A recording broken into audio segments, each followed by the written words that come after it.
সেই যে 108 জনম আগে যে অপরাধ করলো, ভেবে দেখেন মা, আমরা মনে মনে করি এ জন্মে কোনো কুকর্ম করেছি, সেটা তো কেউ জানে না, কেউ বুঝতেও পারলো না। কি বাবা ভাবি না, অনেক একটা কুকর্ম করে ফেললাম, সেটা কেউ জানলো না, কেউ দেখলো না, কিন্তু বাবা মানুষের চোখে ফাঁকি দেওয়া যায়। কিন্তু যিনি ওই মন্দিরে বাঁকা করে, বাঁকা হাতে কালো শশী দাঁড়িয়ে আছে, পারবে ধুলো দিতে? খাতা কলমে হিসাব করে রেখে দিয়েছে, সময় মতো গুছিয়ে ঘরে পৌঁছে দেবে। তাহলে 108 জনম আগে গান্ধারী একটা মাকড়সার ডিমকে মেরেছিল।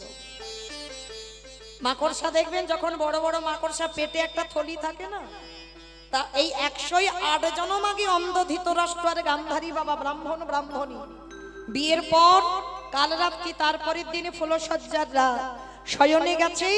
গান্ধারী ব্রাহ্মণী যখন ছিল, দেখলো একটা মাকড়সা বেয়ে যাচ্ছে, ব্রাহ্মণকে ডাক দিল, ব্রাহ্মণ ওই মাকড়সাটা পেরে দাও।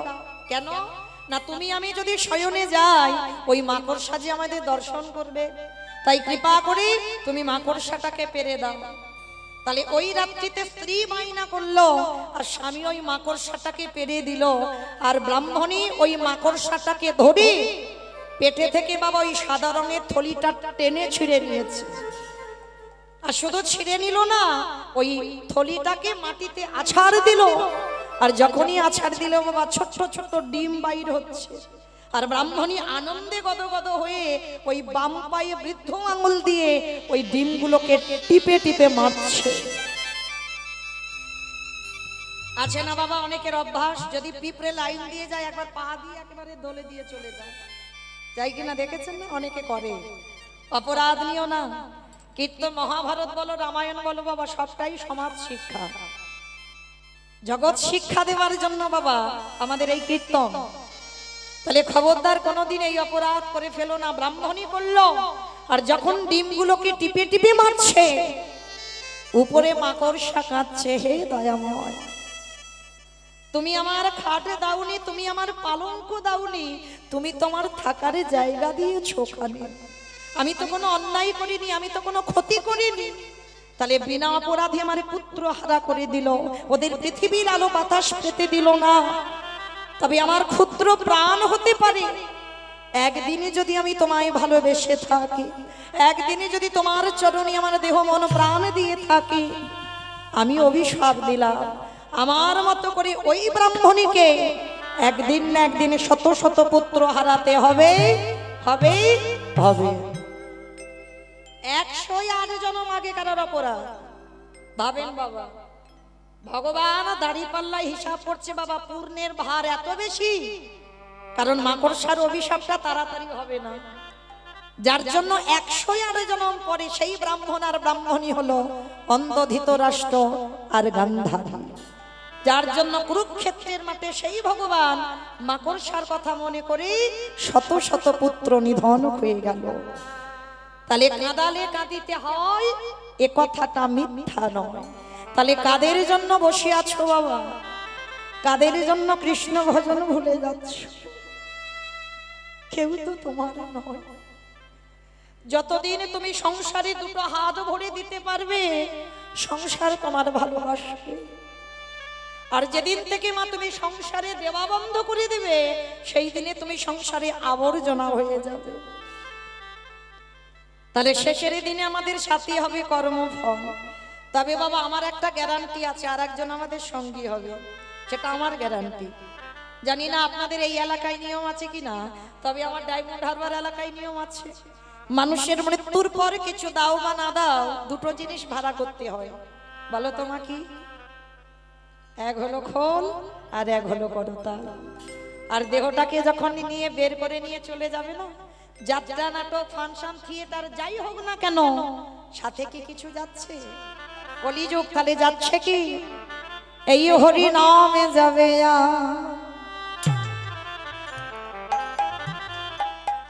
আমাদের পচা দেখো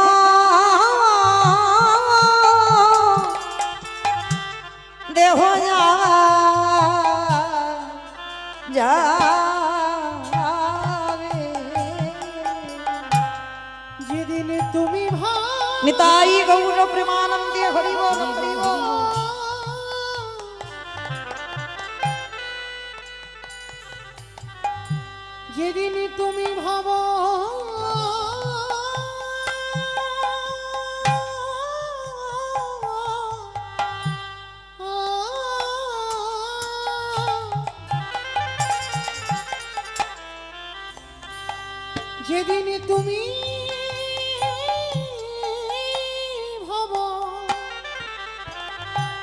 ওই ভাব তারে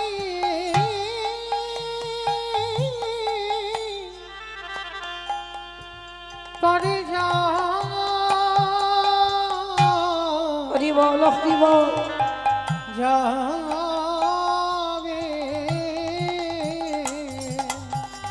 সেই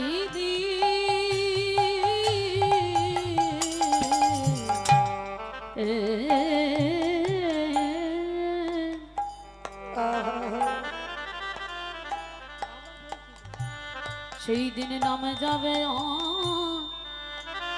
এই পচা দেহ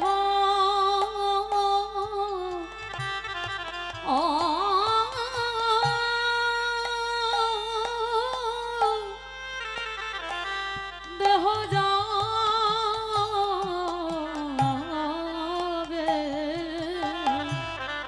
আমাদের কারোর কৃষ্ণ ভজ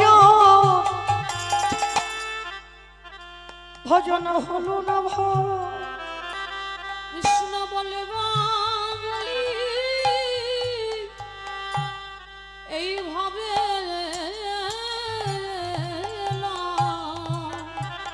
সবাই আমরা মায়ার মাধুরী বপতি হলো। শুধু আমার আমার করে মরলাম। আমরা শুধু এলাম খেলা ভব ছেড়ে চলে গেল। একবারে হরি বলি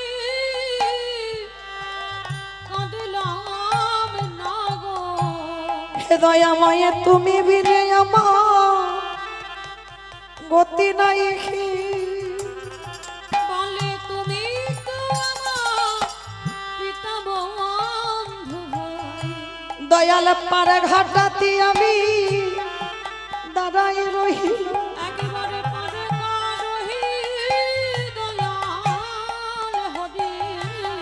তুমি চরণে ছড়া করুণা দয়া।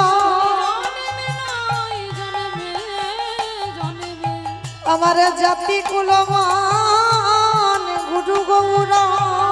চরণেতে সপেই দিলাম। তুমি যেন চরণে ছড়া করুণা দয়া।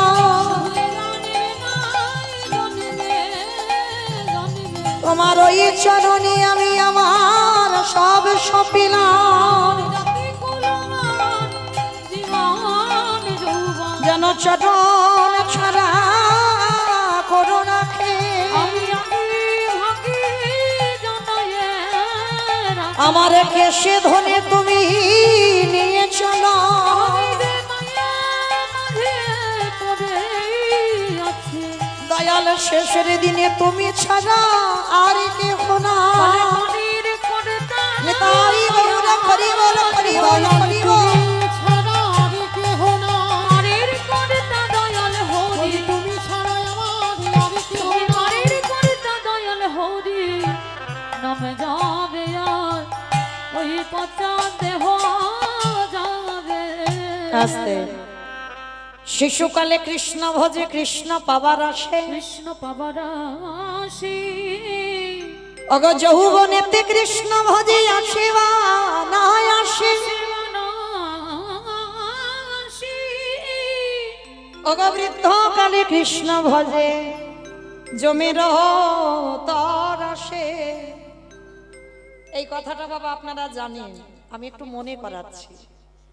শিশুকালে কৃষ্ণ ভজে কৃষ্ণ পাওয়ার আসে, যৌবনেতে কৃষ্ণ ভজে আসে বা নাই আসে, বৃদ্ধকালে কৃষ্ণ ভজে জমের তর আসে।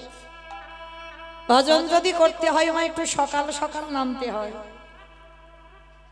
কি বাবা, বেলা গড়িয়ে গেলে ভজন হয়?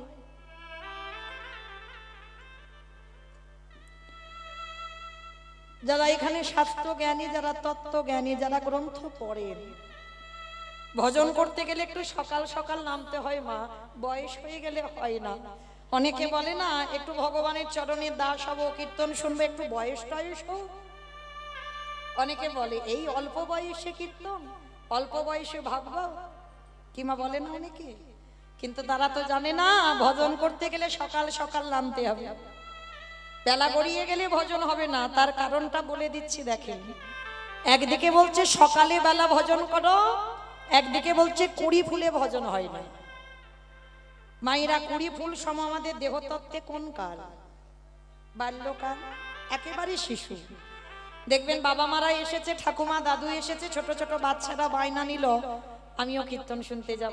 এসেছে বটে, কিন্তু বাবা অভিজ্ঞতা কি ওদের আছে? কারণ কীর্তন বিষয়টা কি ওদের সেই অভিজ্ঞতা নেই, কারণ ওটা কুড়ি ফুল। ঠাকুমারও বলতে এই নাতনি কুড়ি ফুল তুলে জলে যত ভিজিয়ে রাখে কুড়ি ফুল গোবিন্দ সেবায় লাগে না। কি মায়েরা বলতো না ঠাকুমারা? তাহলে কুড়ি ফুল সেবা।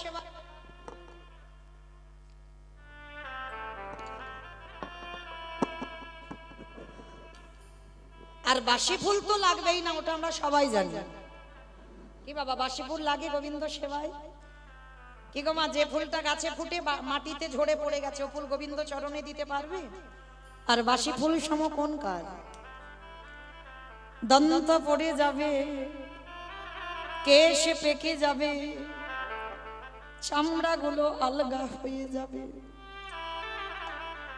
এ ফুল গোবিন্দ সেবায় লাগবে না। কি গো, এটা আমার কথা নয়, নিজেরা মিলিয়ে নেবেন বাবা। কীর্তন হয়তো ভালো লাগছে, কিন্তু উপায় নেই, কোমরে ব্যথা, বসতে পারছেন না মাটিতে, হয় না? বয়স হয়ে গেলে হবে তো। আর এখন বাবা বেশিরভাগ ভক্ত হাঁটু আর কোমর নিয়ে মরেছে, হ্যাঁ, বসতে পারবে না বেশিক্ষণ। তাহলে ভালো করে ভেবে দেখেন, এটা হচ্ছে বাসি ফুল। স্নান করে ঠাকুর ঘরে যাবে, বেশিক্ষণ আন্নি করতে বসতে পারবে না, কারণ শীত দাঁড়াতে ব্যথা, শরীর অলস, বারবার ঘুমিয়ে পড়ে যাচ্ছ, এ ফুল গোবিন্দ সেবায় লাগছে না। তাহলে সেবা দেবে কোন ফুল? আজকে যে ফুলটা গাছে ফুটেছিল মা, আর আজকের ফোটা ফুল সম আমাদের যৌবন কাল। এটা আমি বলছি না, আমার গোবিন্দ বলছে, রাধে গো ভক্তের যৌবন বড়,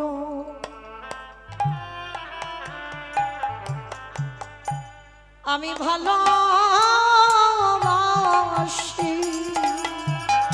বলে ওগো রাধি,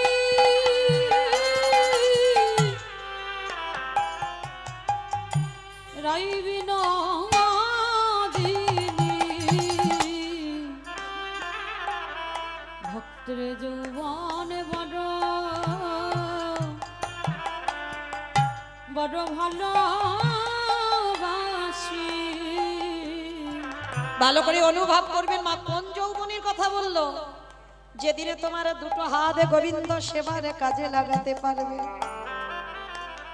যেদিনে তোমার দুটো চরণ গোবিন্দর জায়গায় যেতে পারবে, যেদিনে তুমি করুণামূলে কৃষ্ণ নাম শুনতে পাবে, যেদিনে নয়ন ভরে গোবিন্দ রূপ দেখতে পাবে, যেদিনে জিহ্বায় কৃষ্ণ নাম বলতে পারবে, যেদিন তোমার দেহের ইন্দ্রিয়গুলো সব সতেজ থাকবে, সেই ইন্দ্রিয় দিয়ে তুমি গোবিন্দ চরণে নিবেদন করো। এই সময়কে বলছে যৌবনকাল। বাবা আপনারা যারা কীর্তন বোঝেন, গোবিন্দ আমার রাধারানীকে 100 বছর কাঁদিয়েছে, একটা দুটো বছর নয়, 100 বছর। আপনারা কদিন কৃষ্ণ বলে কেঁদেছেন, হাগৌর বলে কেঁদেছেন, আমার রাধারানী 100 বছর কেঁদেছিল। ভাবতে পারছে বছরের নামটা কত? একটা দিন দুটো দিন মাস নয়, বছর। তাহলে 100 বছর কেঁদে যখন আমার গোবিন্দের সঙ্গে গোলকে আবার সাক্ষাৎ হলো, আমার রাধারানী প্রশ্ন করেছিল, আচ্ছা বধূ তুমি তো ভালো করে জানো আমি এক পলক তোমাকে না দেখে থাকতে পারতাম না, জলের কলসি জল থাকতো, জল ফেলে আমি জল আনতে যেতাম শুধু তোমার রূপ দেখবার জন্য। তাহলে কিসের জন্য তুমি শ্রীরামের অভিশাপে আমাকে 100 বছর কাঁদালে?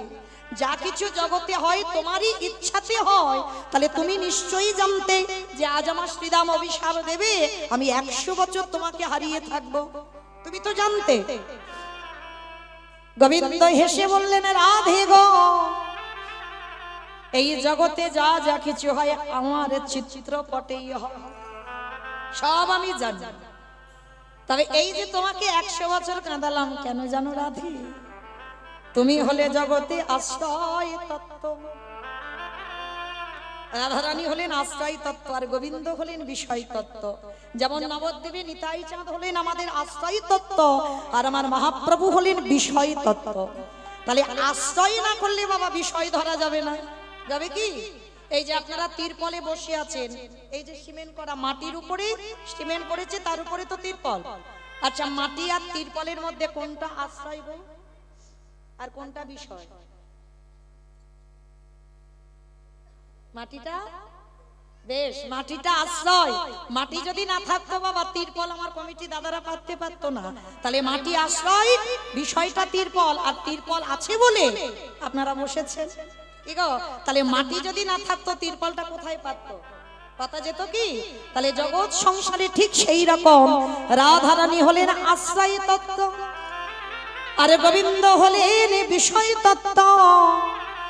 রাধারানী 100 বছর কেঁদেছে কেন জানো? আপনাদের আমাদের শিক্ষা দিল। এই কলির জ্ঞানন্ধজি যদি রাধা চরণ আশ্রয় করে, কেউ রাধারানীর মতো কাঁদতে পারে? রাধারানীর মতো হা কৃষ্ণ প্রাণ কৃষ্ণ বলে যদি কেউ যুগল ভাসাতে পারে, আমারে ভগবান কি করে জানো? পৃথিবীর যে প্রান্তে থাকুক না কেন, ও যে ভক্তের দ্বারে ছুটে আসে। নিতাই গৌর হরিব হরিব।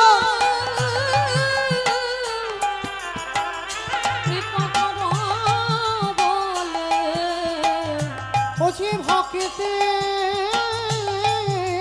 ডাকে ডাকে ছুটে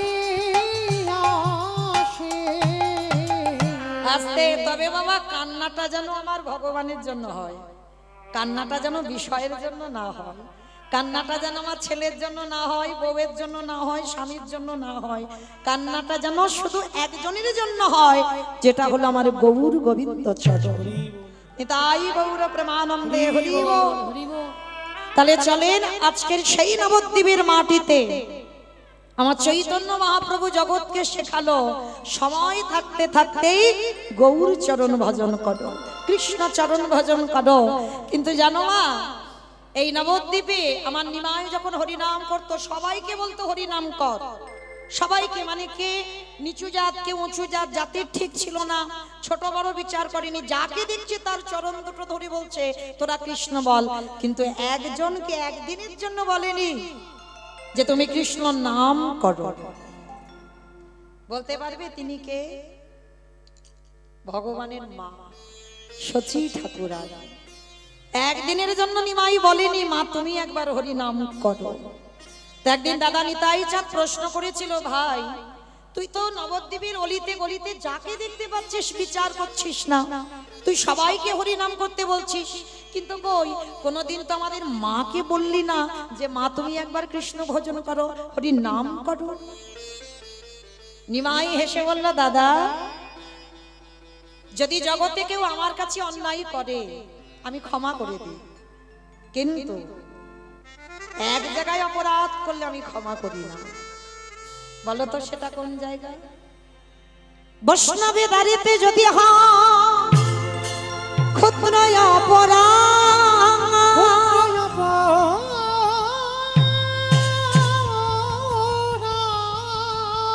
মহা মহা ভজনেতে পড়ে যায় বাবা, বৈষ্ণব দেখে যে বানানো আয় মুন্ড, তার মুন্ড পড়ে যায় নরকের কুণ্ড। বৈষ্ণব অপরাধী করে জীবা গঙ্গা স্নানে যাওয়া, পতিত পাবনী গঙ্গা তারে রেখে দূরে সরে যায়।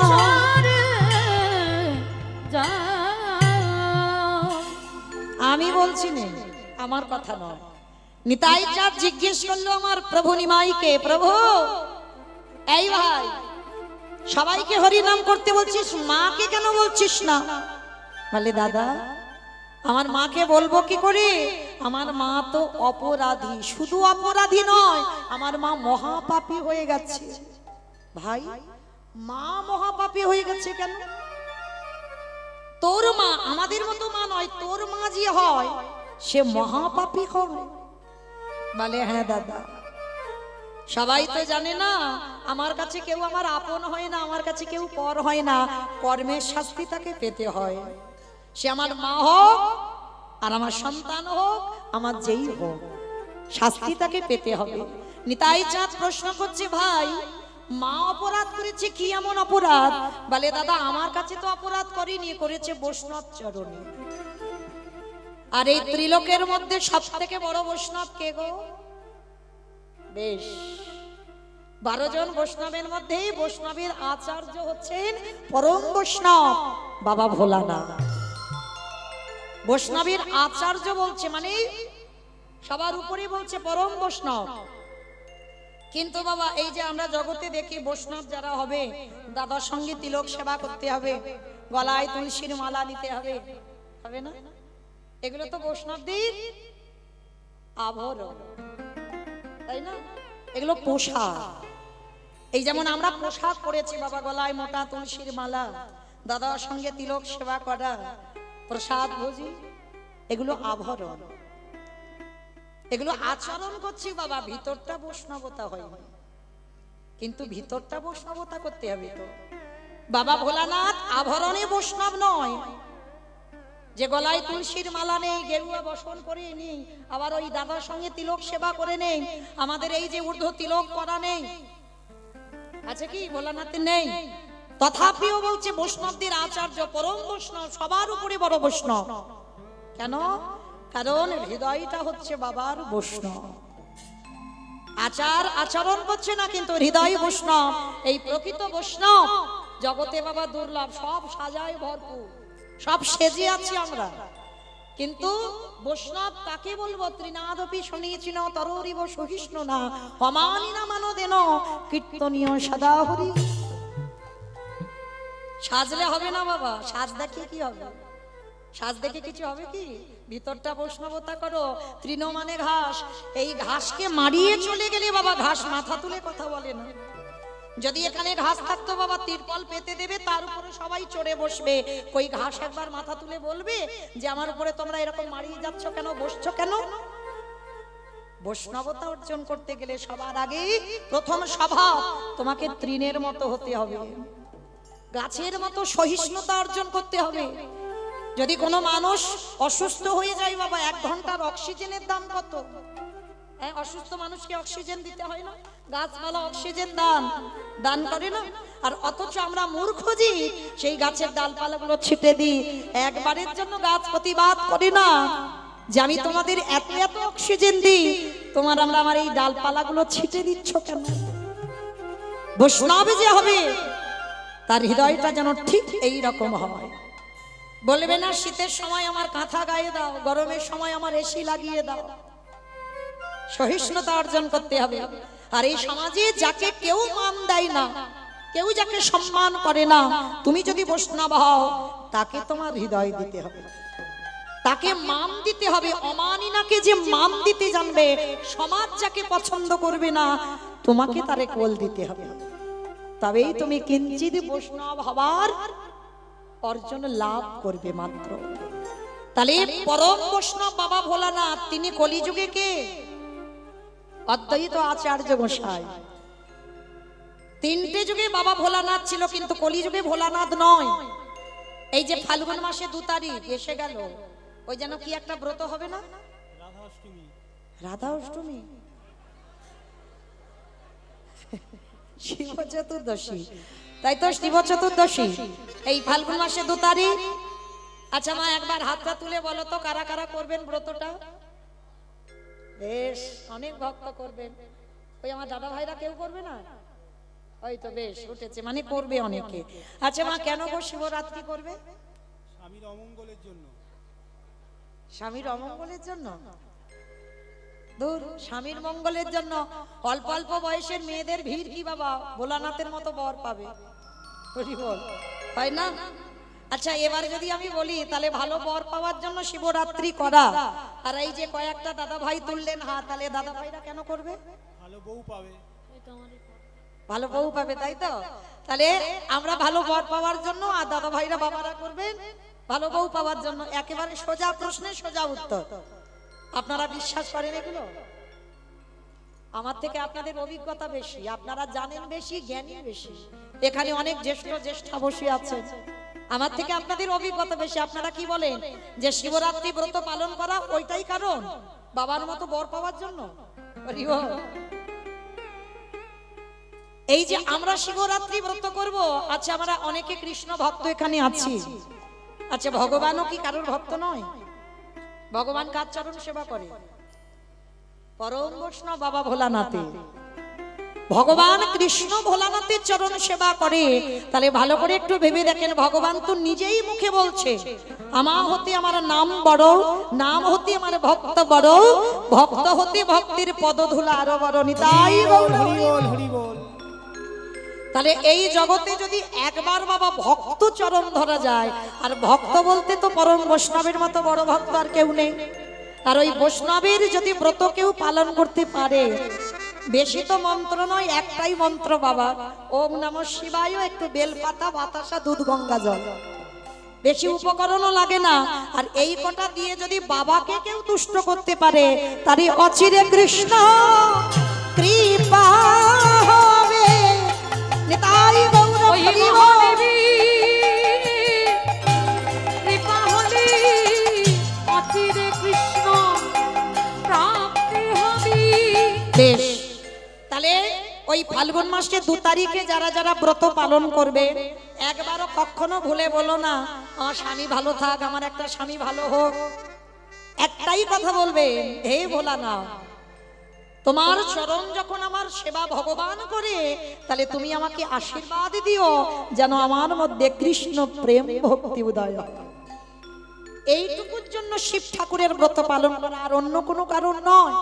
তাহলে আজকে সেই পরম বৈষ্ণব 3 যুগে শিব হলো, কলিযুগে শিব নয় কেন?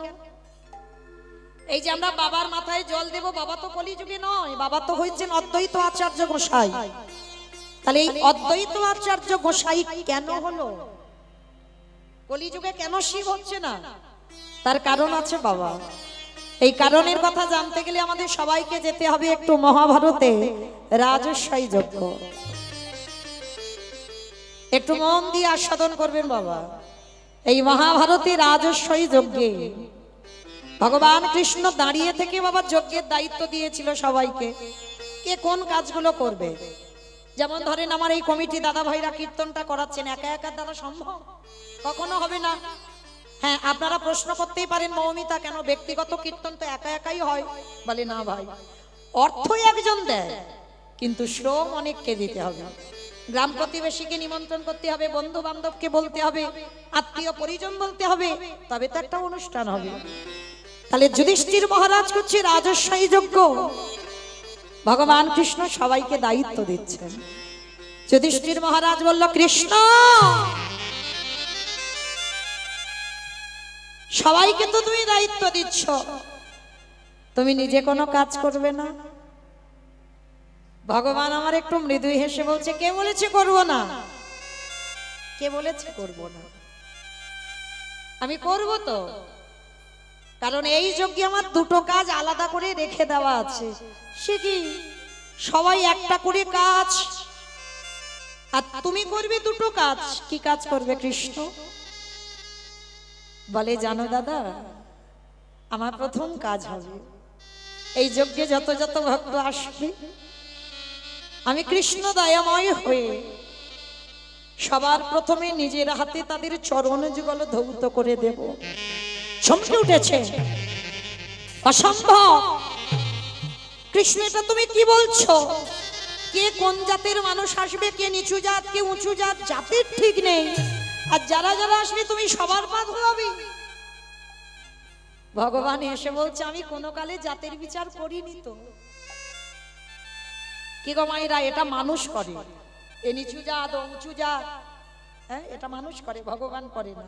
ভগবান যদি করত, নবদ্বীপে কাজীর বাড়িতে গিয়ে বাবা গ্লাসের পিপাসা পেয়েছে, কাজীর বাড়িতে গিয়ে জল খেত না। এগো মহাপ্রভুর আচার আমরা কেউ মানন করছি? কেউ করব না। ওই বড় বড় বৈষ্ণব যারা, এই ছুঁয়ো না, ছুঁয়ো না, ছুঁয়ো না, অপরাধ নিও না।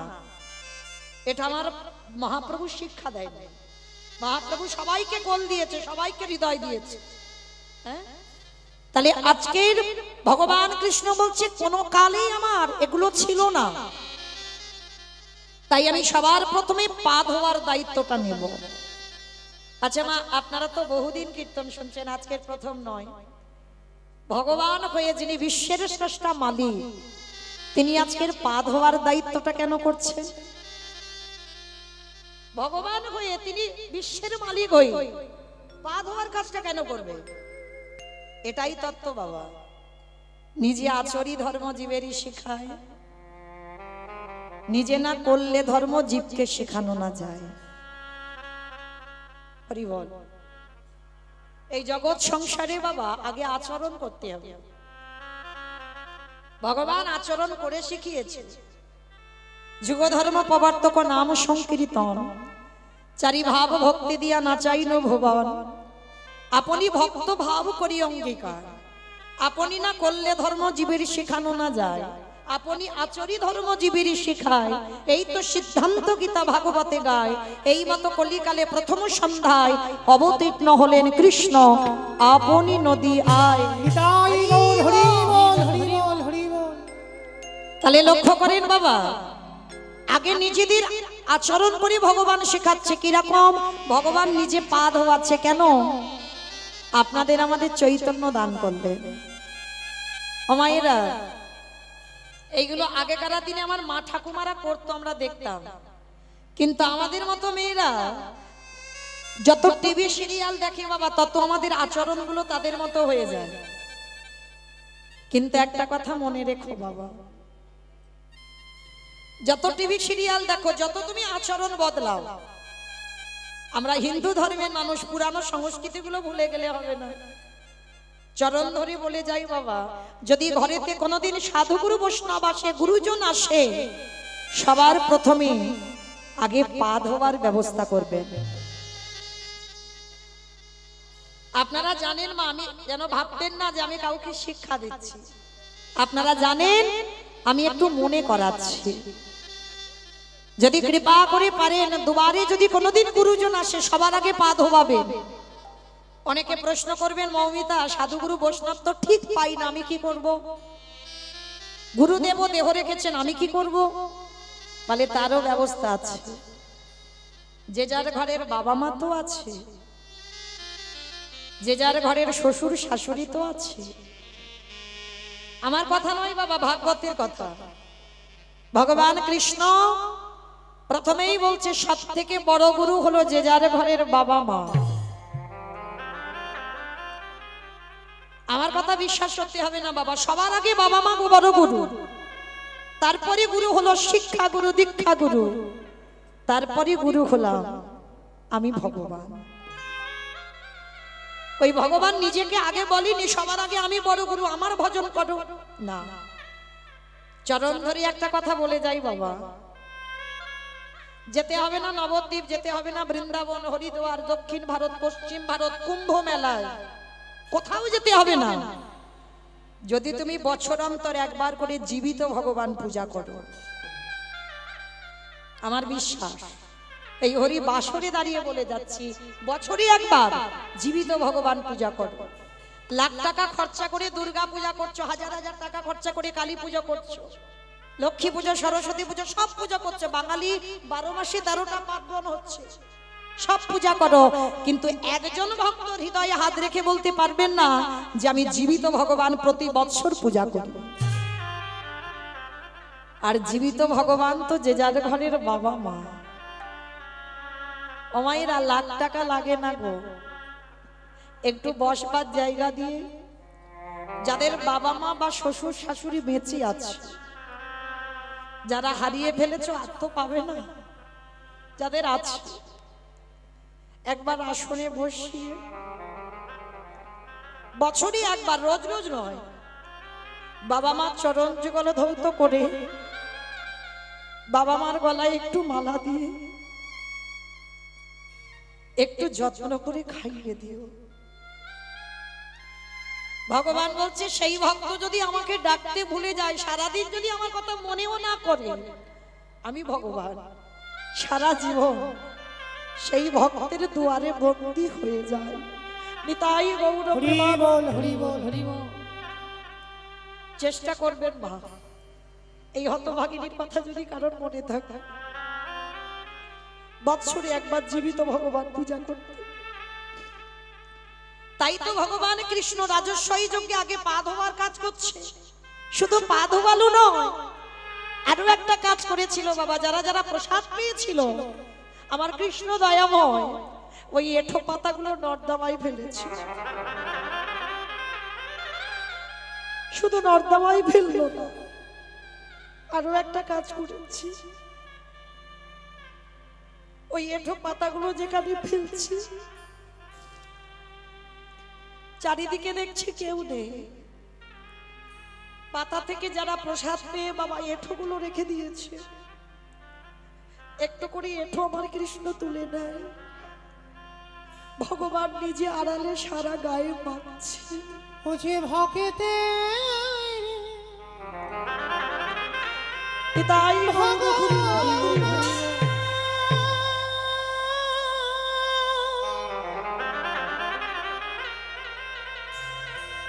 ও যে ভক্ত ছাড়া বাবা কিছু জানে না,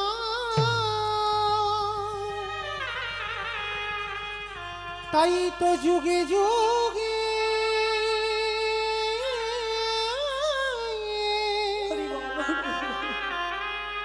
ও যে ভক্তের কাছে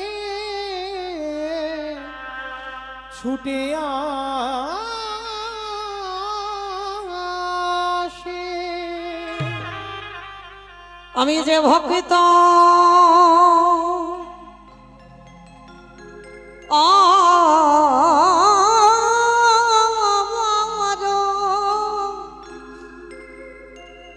অগমার ভালো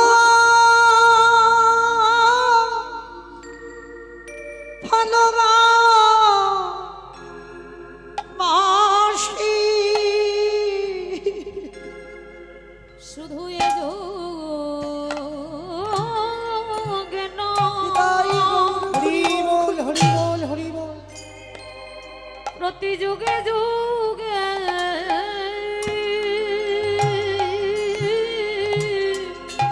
আমি যে ভক্ত বড়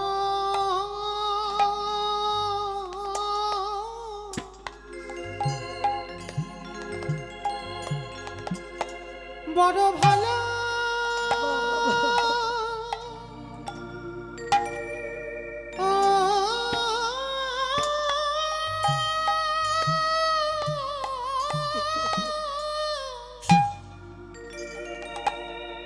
বড় ভালো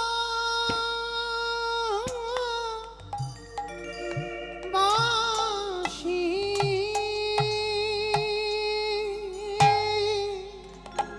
অগয়া যোগে না এ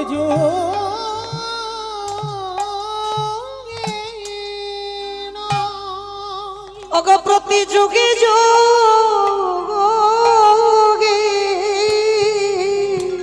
আমি যে ভক্ত বাবা বাবা ও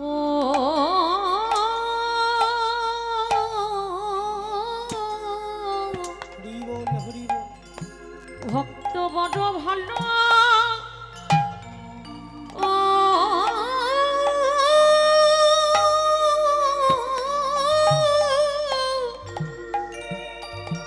ভালোবাসি। আজ যুধিষ্ঠির বললেন কৃষ্ণ দয়ামা ওহে কৃষ্ণ দয়াময়, এই জগতে ভক্তদের চরণ ধোয়ালে মেনে নেওয়া যায়, ওই ভক্তদের এঁঠো পাতা নর্দমায় ফেললে মেনে নেওয়া যায়। হৃদয়ময় শেষে তুমি ভক্তদের এঁঠো কেন তুমি অঙ্গে মাগিলে? ভগবান মৃদু হেসে বললেন, দাদা গো, এ যে হলো আমার কর্ম ফল গো। নিতাই গৌর করিব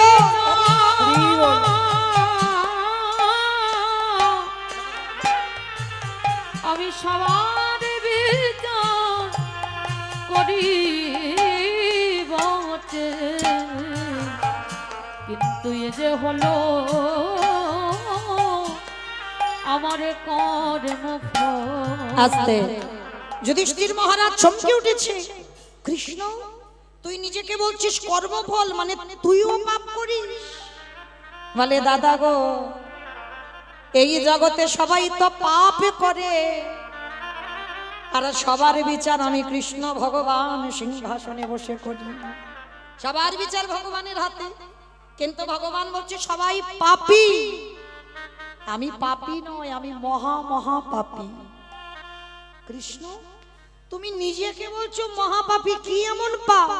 বলে, জানো, পাপটা তো আমি কৃষ্ণ অবতারই করিনি, করেছিলাম ত্রেতা যুগে রাম অবতারে। আমি নিজের হাতে একটা মণিপুত্রকে হত্যা করেছিলাম।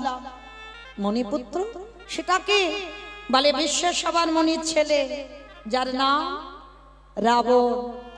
আর যেই না রাবণ নামটা শুনেছে যুধিষ্ঠির মহারাজ চমকে উঠেছে। বলে, কৃষ্ণ, এইটা কি কথা বললে? রাবণ, রাবণের মতো দুরাচার, রাবণের মতো পাপিষ্ঠ, তাকে মারলে আবার জীবনে পাপ হয়? কি মায়েরা আপনারা কি বলেন? রাবণের মতো মানে যে দেশের হানি আনে, বাবা, দেশের ক্ষতি করে, তাহলে তাকে যদি মারা হয়, তাকে যদি খুন করে দেওয়া হয়, অপরাধ হবে? তাহলে রাবণের মতো একটা দুরাচার, রাবণের মতো পাপিষ্ঠ, সেই রাবণকে মেরে রামচন্দ্রের মাথা থেকে পা পর্যন্ত পাপী হয়ে গেল। এটা ভাবা যায়? আচ্ছা বলেন তো, রাবণ ভালো লোক না খারাপ লোক গো? ভালো লোক। হাই ভগবান বলে ভালো লোক। সব মাথার গন্ডগোল হয়ে গেছে। কেন ভালো লোক কি করে হবে? কি অন্যায় করেছে? আর ভগবানের বউটা চুরি করলো কে? রাধে। এই যে বাবা, ভক্ত দুরকম, শুধু মনে রাখবেন, ভক্ত এক রকমের নয়, দু রকমের ভক্ত হয়। একটা বহিরঙ্গ আর একটা অন্তরঙ্গ। এখানেও আছে বাবা বহিরঙ্গ ভক্ত আর অন্তরঙ্গ ভক্ত। অন্তরঙ্গ ভক্তদের সঙ্গে বাবা বহিরঙ্গ ভক্তদের মেলালে হবে না, বাইরের ভক্তদের সঙ্গে আলাদা আলোচনা হবে। যেটা আমার মহাপ্রভু সকাল থেকে সন্ধ্যা পর্যন্ত নগর ভ্রমণে কীর্তন করত, এটা বহিরঙ্গ ভক্ত, সবাইকে নিয়ে করা যায়। কিন্তু অন্তরঙ্গ ভক্ত, তাদের কাছে বাবা ওই বহিরঙ্গটা মিলিয়ে নিলে হবে না।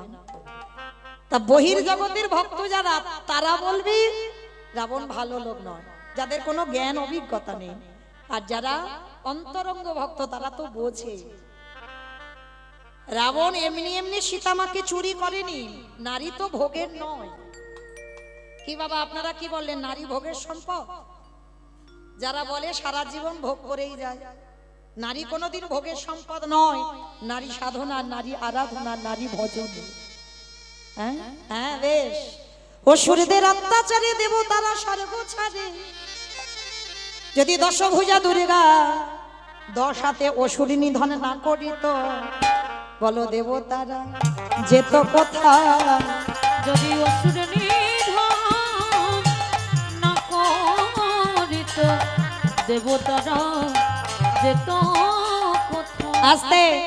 ও মাইরা, মহালয় দেখেছো তো? মহালয় দেখো না? আর মহালয় যারা দেখেছো, দেবতাদের তেজ দিয়ে একটা নারীর সৃষ্টি হলো, কই পুরুষ নয়, নারী। আর সেই নারী দশভুজা দুর্গা 10 হাতে অসুরী নিধন করে দেবতাদের দেবত্বটা রেখে দিল। তাহলে নারী ছিল। আবার ভুরি ভুরি প্রমাণ দেওয়া আছে, দেখেন। চণ্ডী ঠাকুরের রামের চরণ ভজন করেছেন। ঠিক আছে, রাধা কৃষ্ণের প্রেম তত্ত্ব চণ্ডী ঠাকুর বুঝতোই না, কারণ চণ্ডী ঠাকুর মা বাসুলি সেবা করত, মা কালী ভক্ত। মায়ের আরাধনা করত। তা মা নিজের হাতে করে বৃন্দাবনে নিয়ে সাক্ষাতে রাধা গোবিন্দ লীলা দেখাচ্ছে। বাবা চণ্ডী ঠাকুর বুঝতে পারছেন, অভিজ্ঞতা নেই তো মা হাত ধরে ফিরিয়ে আনলো, বলে চল ঘরে চল, এ লীলা বুঝতে পারবি না। বুঝতে পারলো কবে? ওই রামের প্রেমে যেদিন পড়লো, ওই রজকিনীর প্রেমে পড়ে রাধা কৃষ্ণের প্রেম তত্ত্ব লীলা বুঝতে পারলো। তাহলে রামই অন্যের ঘরে স্ত্রী, তাকে ভালোবেসে, তবে ভালোবাসাটা জড় জগতের মতো নয়। চণ্ডী ঠাকুর চরণ সেবা করত রামের, আর রামের চরণ সেবা করে পেয়ে গেল রাধা মাধবের কৃপা। বিল্লমঙ্গল একজন পতিতা বার বনিতা চিন্তামণির চরণ সেবা করে রাধা মাধবের কৃপা পেল। জয়দেব গোস্বামী মা পদ্মাবতীর চরণ সেবা করে দর্শন পেয়ে গেল। কলিযুগে শ্রী শ্রী রামকৃষ্ণ পরমহংসদেব মা শারদার চরণ সেবা করল। কি গো করেনি? ভুরি ভুরি প্রমাণ। বিবেকানন্দ ভগ্নী নিবেদিতার চরণ সেবা করলো। তারা তো নারী ছিল বাবা, সব তারা তো পুরুষ নয়। তাহলে নারীকে এরা সাধনার জায়গায় বসিয়েছে, ভোগের জায়গা নয়। তাহলে রাবণ রাজা সীতামাকে চুরি করেছিল ভোগ করার জন্য নয়। ভোগ যদি করবে, রেখেছিল কোথায় সীতামাকে? বেশ অশোক। প্রশ্নেই উত্তর, মানে যেখানে শোকের ছায়া লাগবে না সেইখানে সীতামাকে বন্দি করে রেখে দিল। শুধু বন্দি করলো না, জ্বালা যন্ত্রণা ব্যথা বেদনা সব দিয়েছে। দেয়নি? চেরিরা ধরে মারেনি সীতামাকে? মেরেছিল তো। চড়চাপড় দেয়নি? দিয়েছিল। কিন্তু কেন দিল গো? ও মাইরা একটা কথা বলি, জড় জগতের কথা। সিনেমা টিনেমা দেখো? সিরিয়াল, আচ্ছা সিনেমার কথা বাদ দিলাম, সিরিয়াল দেখো? দেখো তো? হ্যাঁ, ওটা আমি বারণ করছি না, সব প্রয়োজন। আমি একবারও কোনোদিন কারোকে বলিনি যে সিরিয়াল দেখো না, শুধু হরি নাম শুনে যাও, কখনো না। তুমি সংসার জীবনে এসেছো, সবটা প্রয়োজন। তাহলে সিরিয়াল যারা দেখছো, আচ্ছা বলো তো, শুধু কি নায়ক নায়িকা থাকলে সিরিয়ালটা ভালো লাগে? একটা ভিলেন লাগে, মানে মারামারি হবে, কাটাকাটি হবে, খুনোখুনি হবে, তবে তো সিরিয়ালটা জমে উঠবে, তাই না? আচ্ছা বলো তো, ভিলেন যখন কিছুতেই নায়ককে জব্দ করতে না পারে, শেষ পদ্ধতিটা কি নেয়? নায়িকাকে তুলে নিয়ে যায়। হ্যাঁ, নায়িকাকে যদি তুলে নিয়ে, বাবা শুধু তুলে নিয়ে যাবে না, জ্বালাবে, যন্ত্রণা দেবে, ব্যথা দেবে, বেদনা দেবে, কষ্ট দেবে, তাই না? যেটা জড়জগতের সিনেমাতে হয়, দেখি আমরা।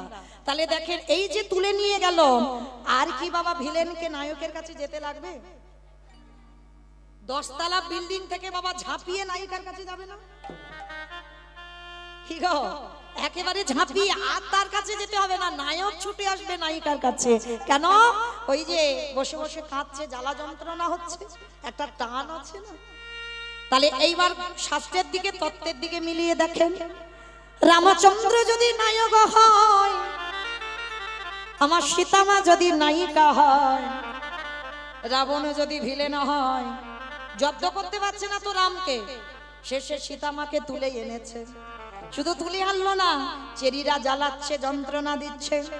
আর সীতারূপী নায়িকা যখন নায়কের নামে ধরে ধরে কাঁদে, আর কি নায়ক রূপী রামচন্দ্র থাকতে পারবে? 7 সমুদ্র 13 নদী পার করে সোনার লঙ্কা পুরীতে আসবে। কি গো, আর কি যেতে ডাকলো রাবণকে? ছুটে এলো রাম সোনার লঙ্কায়। আর রাবণের প্রথমা স্ত্রী মন্দোদরী মা, মন্দোদরী, আমি এমনি এমনি সীতামাকে আনিনি। কেন আনলাম জানো? যেদিনই আমার রাম আসবে, সেদিনে যদি আমার লঙ্কায় খরা দেখা দেয়। আমার খরা মানে কি গো? প্রচুর বৃষ্টি। খরা মানে অনেক বছর বৃষ্টি হয়নি, তাকে খরা বলে। হ্যাঁ, আর যদি খরা দেখা দেয়, সেই দিনে যদি আমার রাম আসে, বলো বলো মন্দোদরী, বলো কি দিয়ে চরণ তুমি ধোয়াইবে। নিতাই গৌর হরি বল, হরি বল। যেদিন রামচন্দ্র লঙ্কায় আসবে, সেদিনে কি দিয়ে চরণ বলো ধোয়াইবে। মন্দোদরী, আমি অত বোকা নয়, তোমার মতো কেঁদে কেঁদে চোখের জল অপচয় করব, আমি জায়গায় কাঁদবো যেদিনই আমার রামাই আসবে। যদি রাজ্যে জলে না থাকে আমার চোখের জলে চরণ আমি ধোয়াইব। হে রামে দয়া নিতাই গৌর হরি বল হরি বল হরি বল। হে রামে দয়া করো বলে সেদিনে চোখের জলে চরণ ধোয়াইব। বেশ, আজকে সেই রাবণ রাজার বধ করে রামচন্দ্রের পাপ হলো। সেই পাপ কবে ধুলো? কৃষ্ণ অবতারে যুধিষ্ঠির রাজস্বয় যজ্ঞে। আর মায়েরা যেখান থেকে গিয়েছিলাম আবার ঘুরে ফিরে এলাম, মনে পড়ছে? এইবার যুধিষ্ঠির যজ্ঞে কৃষ্ণ আমার পা ধোয়ার দায়িত্বটা নিয়েছে। অগ্নিদেব, পবনদেব, বরুণদেব, ইন্দ্র, ইন্দ্রাণী, ব্রহ্মা, সাবিত্রী, শিব, দুর্গা সব পরপর লাইনে আছে। আর কৃষ্ণ পা ধোয়ায় আর যজ্ঞের ভিতরে ঢোকায়। এমন সময় জগৎ জননী মা, কি গো এখানে সব আছে, মাও আছে বাবাও আছে। জগৎ জননী মা আমার বাবাকে ডেকে বলছে, প্রাণনাথ, ও প্রাণনাথ। যেই না প্রাণনাথ বলে ডেকেছে, বাবা ভোলানাথ বলছে, বেশ বলো কেন আমায় ডাকছো? প্রাণনাথ, আর দেরি নয়, চলো এবার আমাদের পা দুটো ধোয়াবে, একটু পা দুটো ধুইয়ে নি। বলে তোমার মাথা ঠিক আছে তো? কৃষ্ণ পা ধোয়াবি আর আমার পা দুটো ধুইয়ে দেবো, বাড়িয়ে দেবো? শোনো, তোমার যদি ইচ্ছা করে তো তুমি লাইনে দাঁড়াও, আমার পা কৃষ্ণ ধোয়াতে পারবে না। এই বলে বাবা কি করেছে? বাবা প্যান্ডেলের বাইরে চলে গেছে কৃষ্ণের চোখে ধুলো দেবে বলে। কি গো মায়েরা, পারবেন কৃষ্ণের চোখে ধুলো দিতে? এই যে আমি একটু উপরে দাঁড়িয়ে আছি, ভুল কথা, আমি উপরে নেই, আপনারা উপরে বসেছেন, আমি নিচুতে দাঁড়িয়ে আছি, বুঝতে পারছেন? নববিধা ভক্তির মধ্যে আগে তো ওই জায়গাটা, পরে এই জায়গাটা, তাহলে এটা নিচু, ওই জায়গাটা নিচু। ভাবার ভুল বাবা, এটা কীর্তন, অনুভব করতে হবে। আপনারা যদি না থাকতেন কীর্তনিয়ারা যেত কোথায়? তাহলে জীবনে বলবেন না যে আপনাদের থেকে কীর্তনিয়ারা অনেক উপরে, কখনো নয়। আপনারা উপরে বসেছেন, কীর্তনিয়ারা নিচেতে দাঁড়িয়েছে। কেমন? তো এইবার সব দেখাটা ঠিক নয়, সব দেখাটা বাবা শাস্ত্রের সঙ্গে মেলাতে পারবেন না। চোখের যে দেখছো সেটা গ্রন্থে মেলাতে পারবেন না, তাহলে শাস্ত্র নিয়ে কথা বলতে হবে।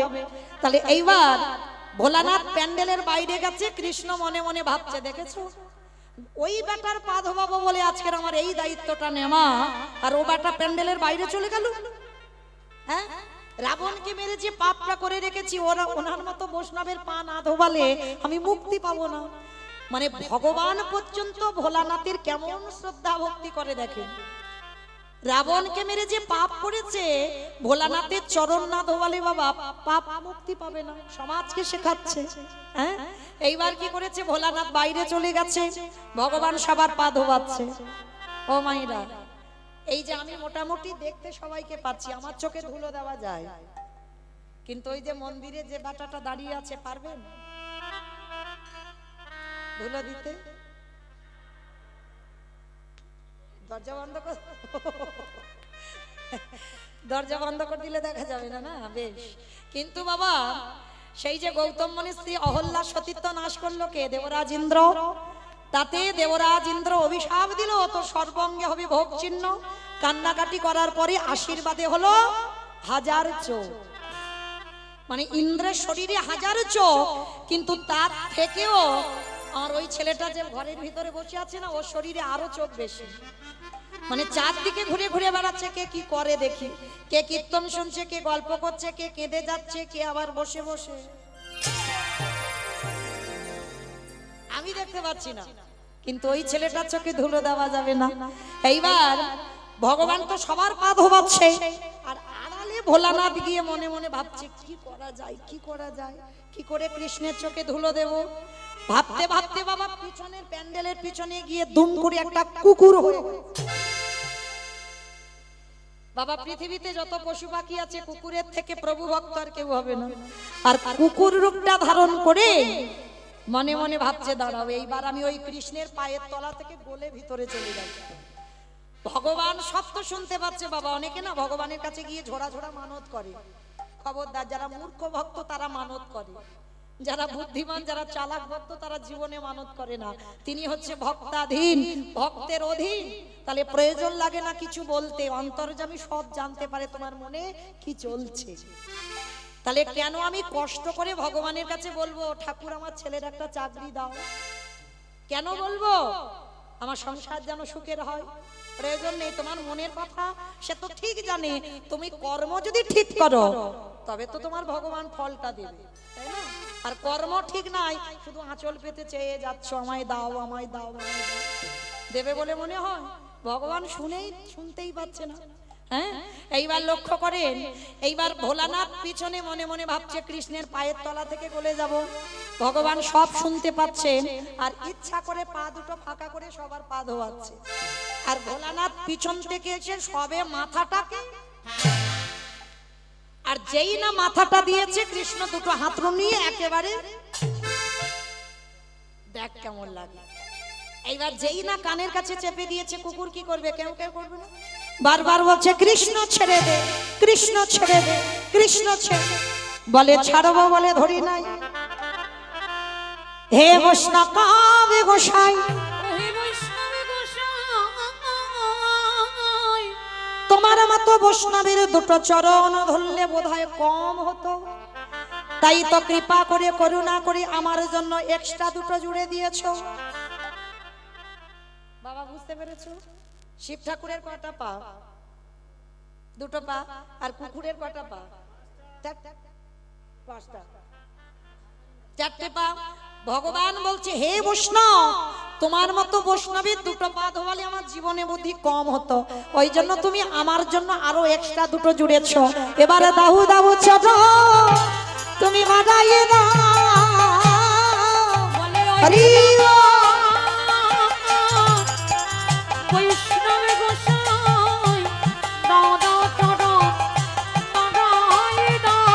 বলি আরে বছর ছাড়ব না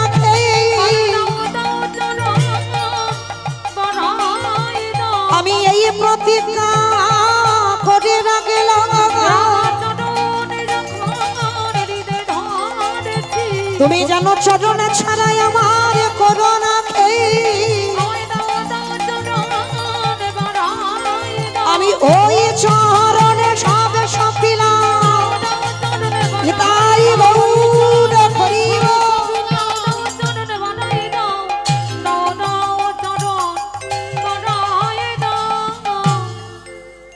এইবার ভগবান কি করেছে? মোটা দড়ি নিয়ে কুকুরটাকে বেঁধেছে। আর বাঁধলে কি হবে মা? চারটে পা শুধু ছটফট করছে। ভগবান বলে এবার পায়ের ব্যবস্থা করতে হবে। এইবারে দড়ি দিয়ে কুকুরের চারটে চরণ বেঁধে দিয়েছে। এইবারে যেই না চরণ চারটে বেঁধে দিল, এইবার অবস্থাটা দেখো। ভোলানাথ ধুলাই গড়াগড়ি দিয়ে বলছে কৃষ্ণ আমি অন্যায় করেছি, আমায় ছেড়ে দে। চুপ, কথা হবে না, খালি দেখে যাও। যারে ধরি তারে ছাড়ি না, যারে ছেড়ে দিই এ জীবনে ধরি না। ভালো করে বুঝে নাও, যারে ধরে ভগবান তারে ছাড়ে না, আর যারে ছেড়ে দেয় এ জীবনে তারে ধরে না। তো এইবার যেই না চরণ দুটো ধরে ভগবান বলছে দাঁড়াও, সবার পা ধোয়াচ্ছে ঘটিতে করে জল দিয়ে। আর বৈষ্ণবের বেলা কি করেছে জানো? খালে বিলি নদী নালারা জলে নয়, কৃষ্ণ দয়াময় আমার আজ চোখের জলে এ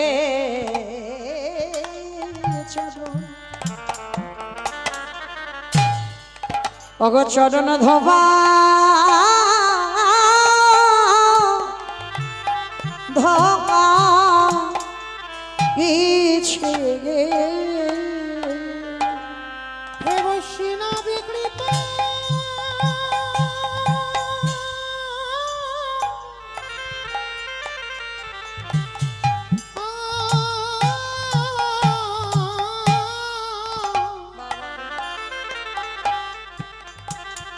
হে বৈষ্ণব কৃপা কৃপা করো বলে আজ চোখের জলে রাধে রাধে চরণ ধোয়া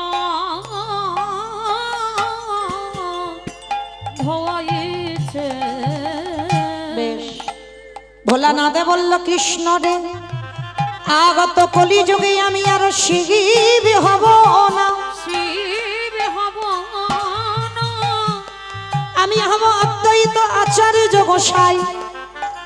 সেই জায়গাতে ঘুরে ফিরে এলাম আবার ফিরে, তুই হবি আমার নদী আর নিমাই। আমি 12 বৎসরে তুলসী ভাষায় তোকে ডাকবো, তুই গোলক ধামা থেকে চলে আসবি নদী আই ভুলোকে। আরে যেদিন তোর সঙ্গে আমার সাক্ষাৎ হবে, আজ যেমন রাজস্বয় যজ্ঞে তোর চোখের জল আমার চরণে দিলি, যেদিন নদী আয় আসবি আমি কথা দিলাম কৃষ্ণ, আজ যেমন তোর কাছে আমি ঋণী হলাম, তোর চোখের জলে কুকুরের চরণে পড়ল। যেদিন তুই নিমাই হবি, যেদিন আমি অদ্বৈত আচার্য গোসাই হব, তোরে থেকে 52 বছরের বড় হব, যেদিন তুই আর আমি দুজনে মুখোমুখি হব, ওরে এমনি করে চাটা আমি ধোবাইব। যেদিন পিতাই গৌর হরি বল। নিমাই হবি, এমনি করে চরণ ধোয়াইব। সেদিন কেঁদে ঋণ শোধ করিব, আমি প্রতিজ্ঞা করে রাখলাম, সেদিন আমি কেঁদে জগৎ ভাসাইব। আমি প্রতিজ্ঞা করে রাখলাম, সেদিন আমার চরণ ছাড়া যেন করিস না ভাই, আমি প্রতিজ্ঞা করে রাখলাম, বলি ওই চরণে জানাই রাখলাম। প্রতিজ্ঞা করে হরি